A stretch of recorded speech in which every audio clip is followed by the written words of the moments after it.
Okay, so listen to this. This was the topic, that is the life cycle of the angiospermy.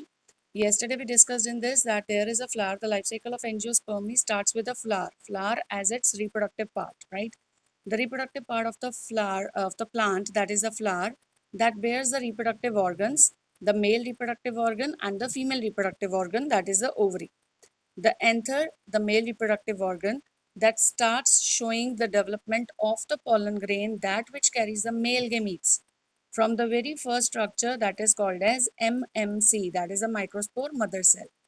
Microspore mother cell, there are number of microspore mother cells initially. Each microspore mother cell that undergoes meiosis, forming the pollen tetrad. Pollen tetrad is a cluster of pollens because it has been resulted as a result of the meiosis now. So that is why there are four in number, the pollen grains that which are joined together. That is why we name it as a pollen tetrad. Tetrad stands for four things, right? After this, when they are separated, all the pollen grains from the pollen tetrad are separated and they obtain their own structure, which consists of outer and inner membranes as exine and intine, and the two male gametes. One nucleus, what is the fate of this nucleus? This nucleus is actually going to help in the pollen tube's germination. It is going to help in the directing of that pollen tube towards the ovary, because the pollen grains are to be dispersed over here, that is over the stigma, right? The pollen tube has to be directed across the style and go into the ovary. So what will help it? That is this nucleus, which has not undergone the second division, right? So after this whole structure of the pollen grain is formed. It also consists of the germ pore that which produces the pollen tube out of it. Similarly, we have a structure for the female gametophyte as well, that starts its production or its formation or development from the structure called MMC. Now here it is called as megaspore mother cell. For the male, it was called as microspore mother cell. For the female, it is called as megaspore mother cell. Now the megaspore mother cell again undergoes meiosis because it was a diploid structure, right? Meiosis, undergoing meiosis, it results into the four cells which are called as megaspores.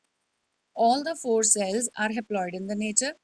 It is not necessary that all are going to undergo the development. It can be there, which is a rare case in the plantae members, right? Very few members of the plantae of this angiospermy that shows the development of the all four megaspores at a time. But otherwise, which is most common type of the development in amongst almost all the type of the members of this angiospermy, that is monosporic development, right?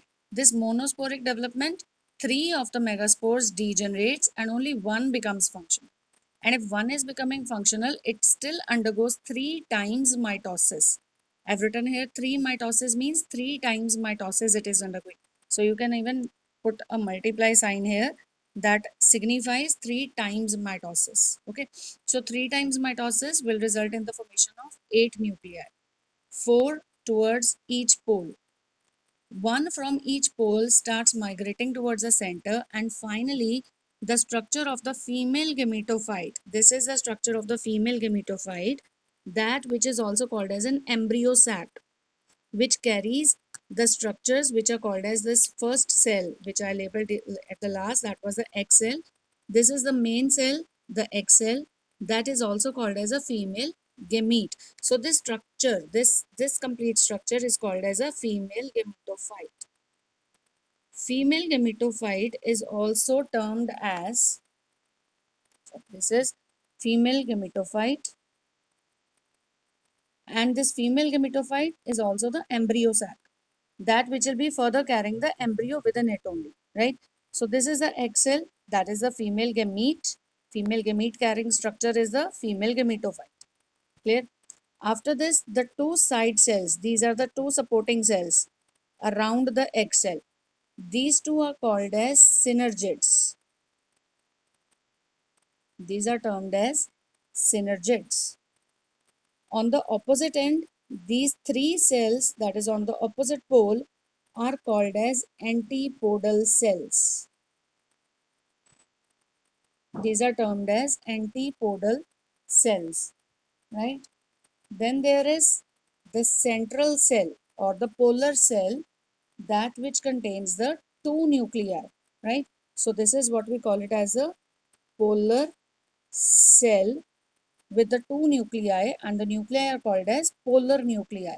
So this is a female gametophyte. This structure is called as a female gametophyte. The female gametophyte is organized within the pollen grain, and what is the structure?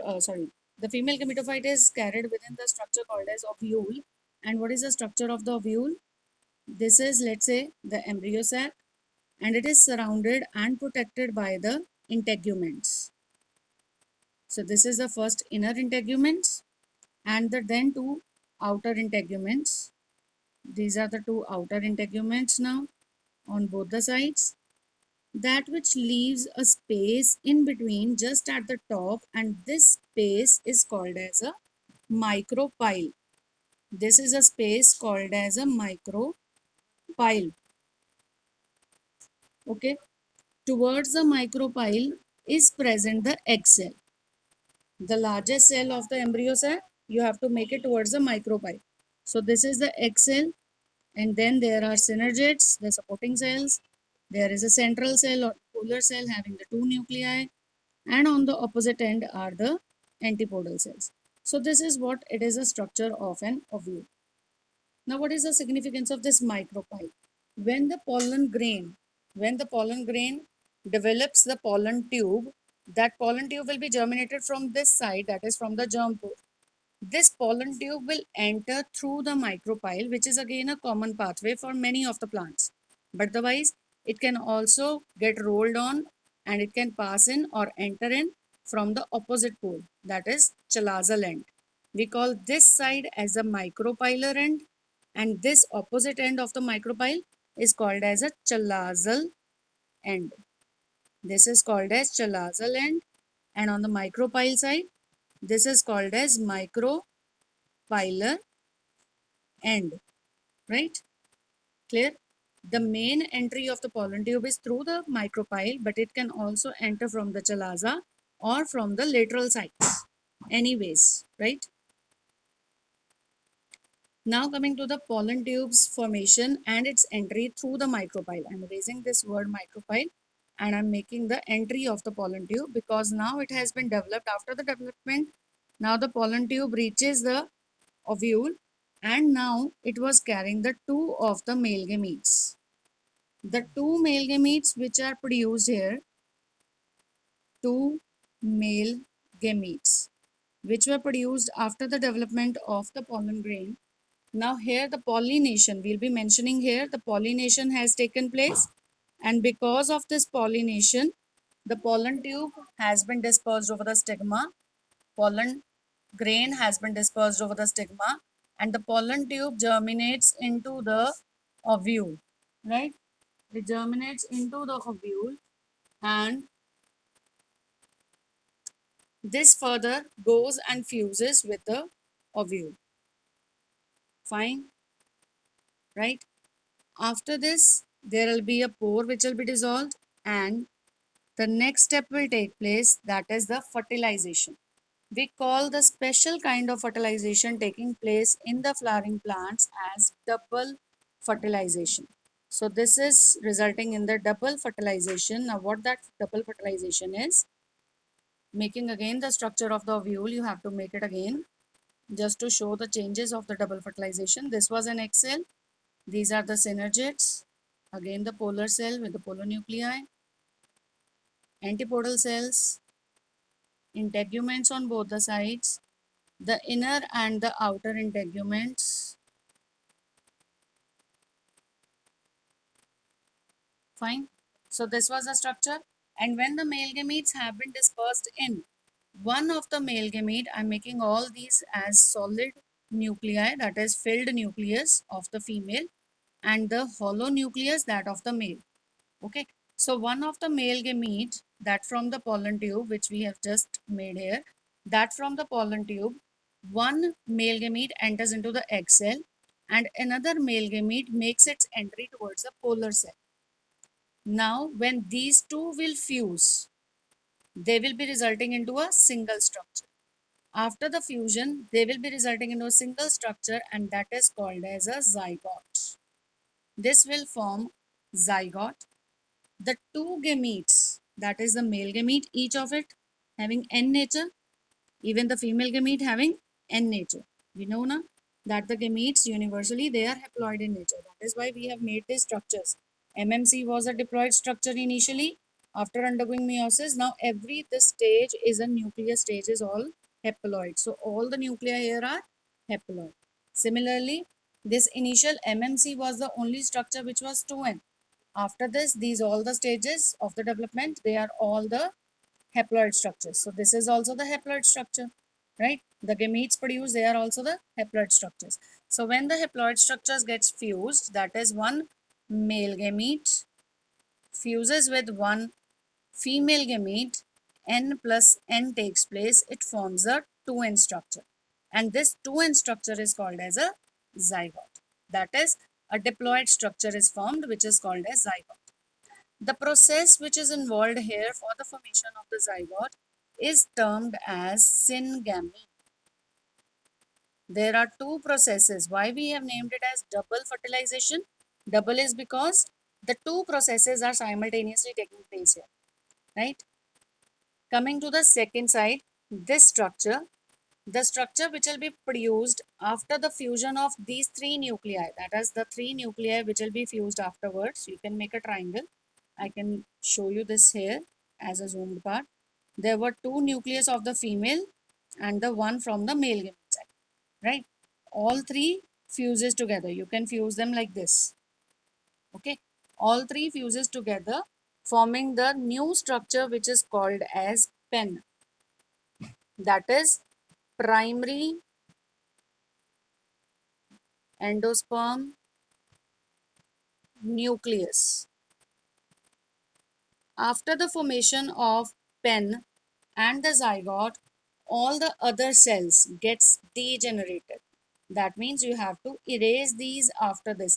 You can make a separate structure for this. You can make a separate diagram for this. Next step you can show, or otherwise you can just delete it from here on. That is why I have already shown the two ovule structures, right? So this is the pen. Pen is how it is formed. There were two nuclei of the female gamete. So that is one nucleus from the female gamete plus one nucleus again from the female gamete. You can write it as a polar nucleus. One polar nuclei, one polar nuclei. Okay, two polar nuclei were there. And also the third was the male gamete. All having N nature. When these three N will fuse, they will result in the formation of 3N structure. The 3N structure so produced will be a triploid structure. We call this condition as a triploid condition, which is that of a pen structure. That is the primary endosperm nucleus. After this double fertilization, now the double fertilization has taken place, fertilization has undergone this taken place. Immediately after the double fertilization, the zygote becomes dormant for a particular while. Why? Because zygote is an important structure of the flower. Now this also needs the nourishment. The nourishment provided by the zygote to the zygote, that will be by the pen, PEN, that is the primary endosperm nucleus. But one cell cannot feed the another cell. So it requires a wholesome amount of the cells here. So this becomes dormant for a particular while. The zygote becomes silent, that is, it is inactive for a particular while, so that this cell undergoes divisions and fills this complete area with the endosperm. That means the endosperm is a structure which is now going to feed the zygote to become the embryo.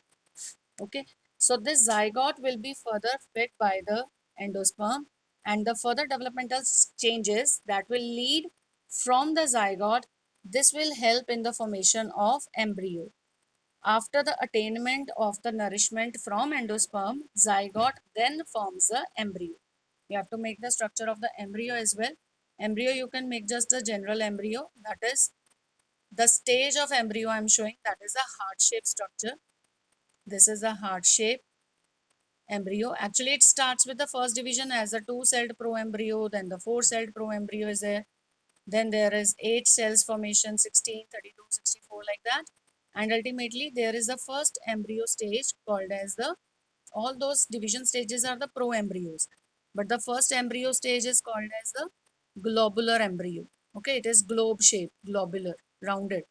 Then it is heart shape. This is what I'm making the heart shape embryo as a simple, you can say, structure, right?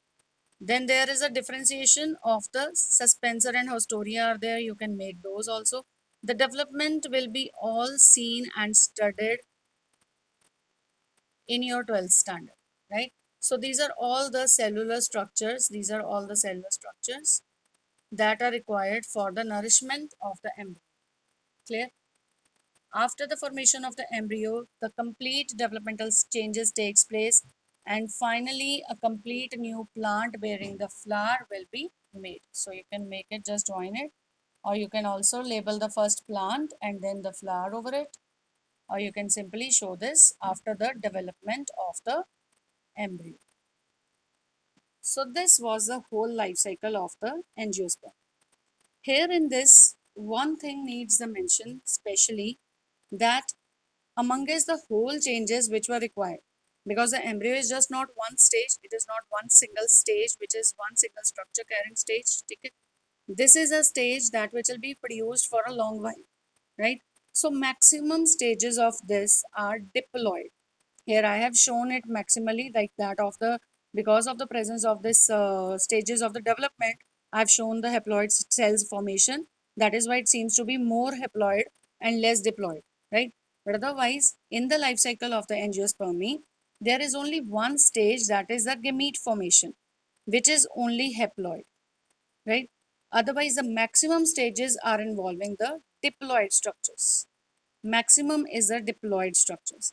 So what is the life cycle of the angiospermy called as?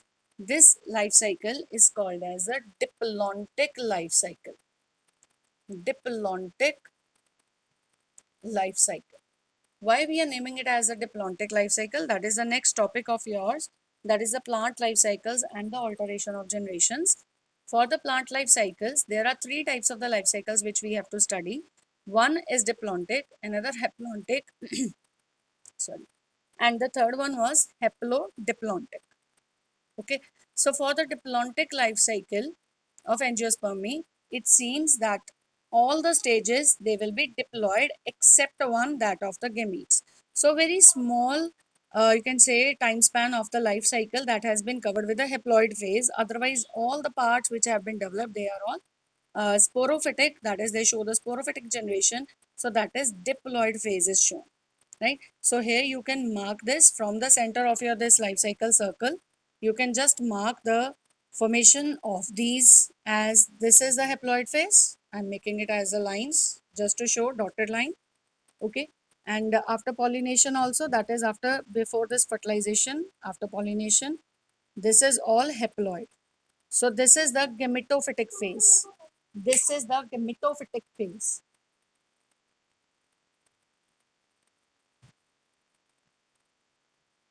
That which carries a haploid structure. Otherwise, the else all is sporophytic phase. That is diploid structure. So this you have to mention in the middle of your life cycles. Otherwise, we are also going to make just a small little, this was the pictorial representation. Now we'll be making the same diplontic life cycle for its word representation. Okay. So I think this is all clear to you, right?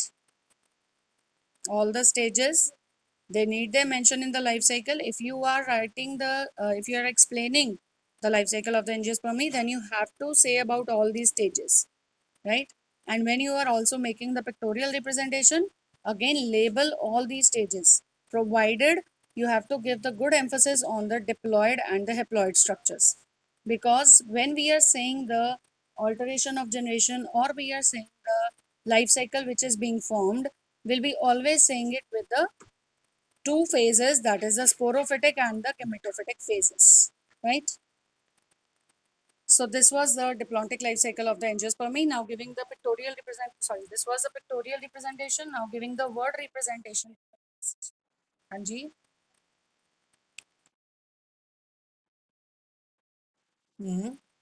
you have to make this whole as a structure if you get to have this pictorial representation. If your question will be like to make the pictorial representation of the life cycle of angiospermy, then you have to make it as a whole. If you're getting a question like to just explain the life cycle of the angiospermy plants or the gymnospermy plants, which is both diplontic life cycle, so you can make the one which I'm going to make it right now. Okay, that is the word representation, or we can say it's a word representation or a flow chart kind of the life cycle. And the one which we have made just now, this was a pictorial representation, right? So just look onto the question, whatever the question will be, what is the requirement of the question, and accordingly you have to answer. So this diplontic life cycle that is studied or seen or observed in the members of gymnospermy and angiospermy,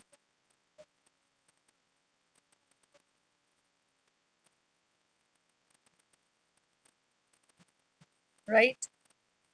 So as we have already studied that why the diplontic name will be given, that is when the main plant body will be a sporophyte. That is, as we have seen it here, the flower was a sporophyte. The main plant was a sporophyte, sporophytic phase, diploid.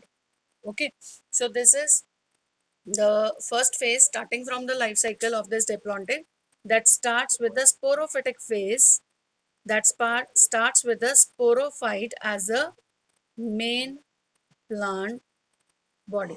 So sporophyte is the main plant body here, that which is diploid in its nature, right?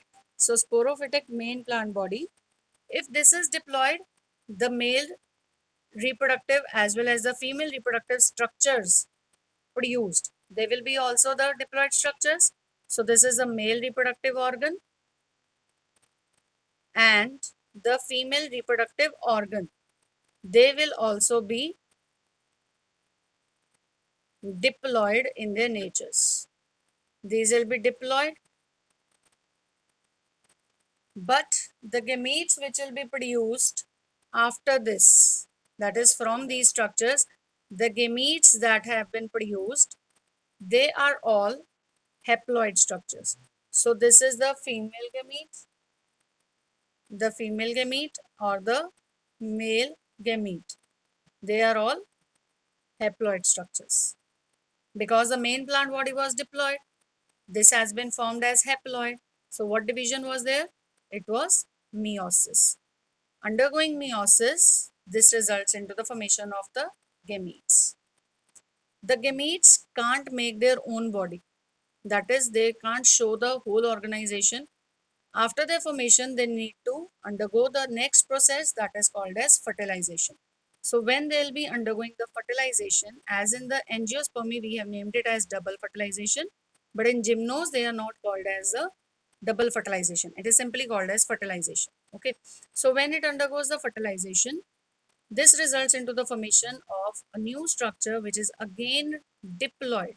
So that is, it has attained the same ploidy that of its parents. After this zygote formation, this will undergo the cleavages or the divisions. The cleavages or the divisions that it undergoes for its developmental changes, it forms another structure which is called as an embryo, and this embryo is again a diploid structure. For this life cycle, every time to every structure you have to provide the ploidies. Okay. After this, the embryo is being formed. After this, there will be all the developmental changes taking place, and these developmental changes will result again into the sporophytic plant body. So this is the development of the embryo, formation of the plant, that all takes place.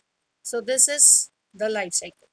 Here again, you have to mention the haploid phase. Always mark it from the center, right, with the dotted lines. So you'll be showing this is the phase where the meiosis has taken place, and this was the phase where it has been completely finished. Only this much is the haploid phase. So this is the haploid phase and this is the diploid phase. Because maximum is diploid, maximally involved structures are diploid. That is why we name this type of the life cycle as diplontic life cycle. Clear? So this is the diplontic life cycle. Here I am writing as a 2n and n. You will be writing as complete sporophytic because you have to make it as a big one. Okay, consume the whole sheet if you are making this. So this is sporophytic phase. outside this dotted line, and within this dotted line, this is all the gametophytic phase. Okay, this is very important to mention the two phases. Very important to mention the ploidy of all the structures. Very important to mention what is happening on the arrows also, right? The structures which have been produced as a resultant of what process? You have to write this. If you get this question in your exam, everything in this carries a marks, right? So you have to be very particular writing about all the things. Clear? Coming to the second type of the life cycle, that is the haplontic life cycle. This was a diplontic in which the main plant body was a diploid structure. Now coming to the next is a haplontic life cycle. So I'm starting with that.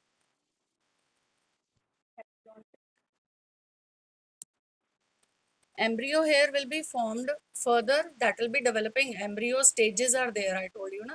Embryo stages are undergone, then that will be forming the seed will be further producing the full complete plant, completing the vegetative phase, then it will be forming the flower, right? This complete plant, this is the main plant body. The complete plant itself is diploid structure. All the parts of the plant in the angiosperm, if you are supposed to give the answer for what is the ploidy of the branch of the, let's say, rose plant. Okay, rose is a flowering plant. First of all, it's an angiosperm. The branch of that, what ploidy it will have? It will be a diploid. The only one structure in the angiosperm complete, that is the gamete, which will be haploid. If you are given any such structure which is related to the gamete term, pollen grain or a pollen tetrad, then you will be writing it as a haploid. Otherwise, each and everything, each and every cell of the plant that is carrying the 2n structure, right? So why we have just put one arrow and give the term the development? That is because the embryo undergoes the different stages. After that, there is a formation of the plant. Complete? Okay.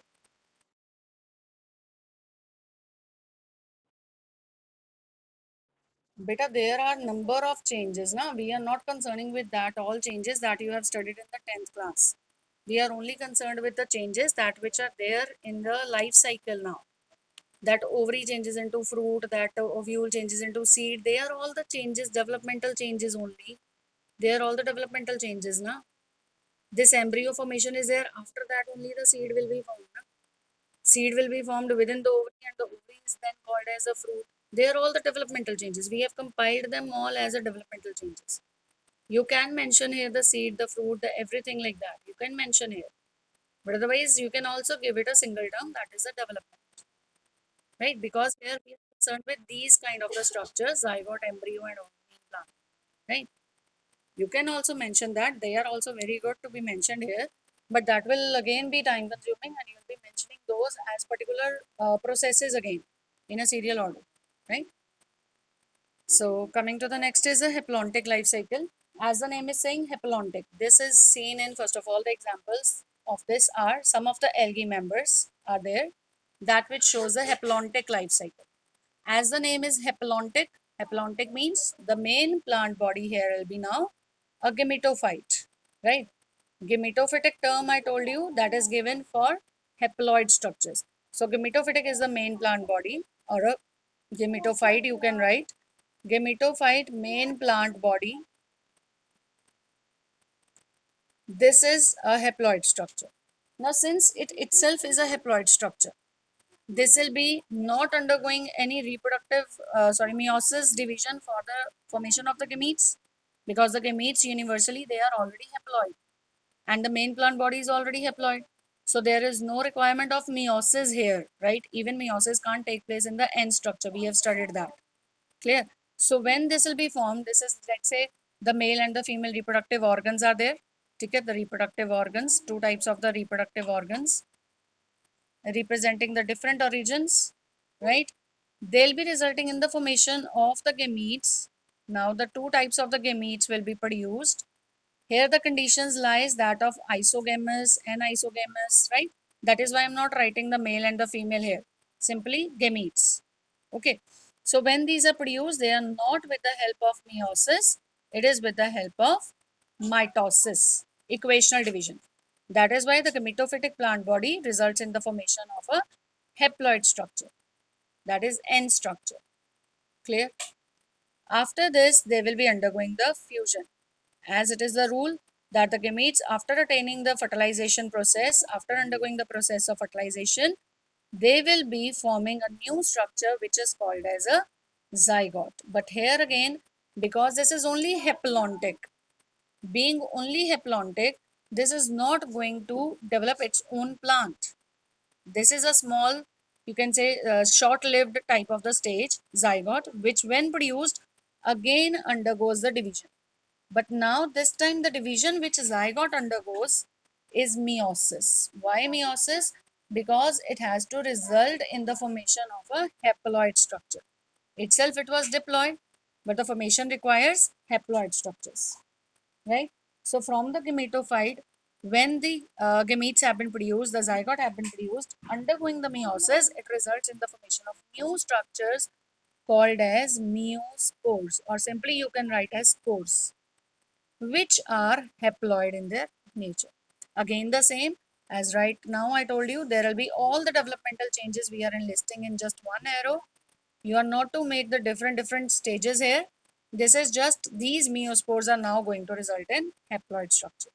So what is the diploid phase over here? That is only this much is the diploid phase and the above is the haploid. So maximum is haploid, that is why we call it as a haplontic life cycle. Short-lived is the diploid phase, that is the zygote only. Clear? So this was the diplontic and the haplontic life cycles. For diplontic, the main plant body has to be diploid. For haplontic, the main plant has to be haploid. But now there is a third type of the life cycle that we name it as the haplodiplontic. One second. We name it as a haplodiplontic life cycle, where there is two phases, haploid as well as diploid, right? So there is another type of the life cycle which we name it as haplodiplontic. We have named this as diplontic because the main plant body was diploid. Here was only one plant body involved and that was diploid. In this, there was only one plant body